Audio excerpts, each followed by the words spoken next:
Samedi soir, à Brest, ils ont été plus de 600 à se jeter à l'eau et faire des brasses pour la bonne cause.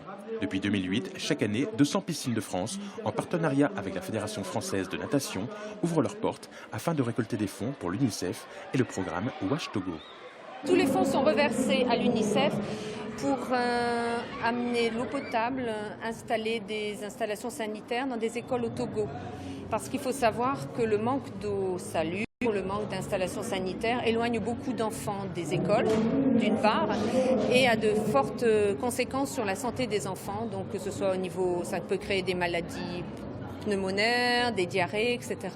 Donc rien que le fait d'amener de l'eau salubre, des installations sanitaires dans les écoles permet d'une part de diminuer la mortalité et d'autre part de favoriser la scolarisation des enfants.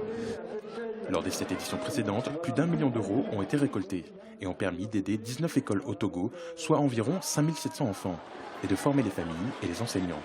Une collecte parrainée cette année par le nageur Camille Lacour et la brestoise Laurie Tillman. Donc je vais participer au relais solidaire avec toutes les personnes qui ont répondu présentes à cet événement et à ce bel engagement que j'essaie de porter les couleurs de cette nuit de l'eau et de la faire grandir. C'était pour moi une évidence de répondre présente à cette nuit de l'eau ici à Brest. Enfin, ça a été mon choix parce que j'aurais pu le faire n'importe où en France. Mais j'avais participé aux précédentes nuits de l'eau avec l'UNICEF spontanément les années précédentes et lorsqu'ils m'ont appelée pour être la marraine, j'ai plongé direct. Une ex-Miss France qui a pour la bonne cause, elle aussi, mouillé le maillot, avec pour chaque longueur parcourue 1 euro pour l'UNICEF et des entrées entièrement reversées à l'association.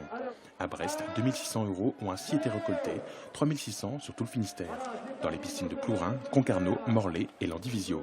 L'objectif au niveau national, lors de cette édition 2015, étant d'arriver à 200 000 euros.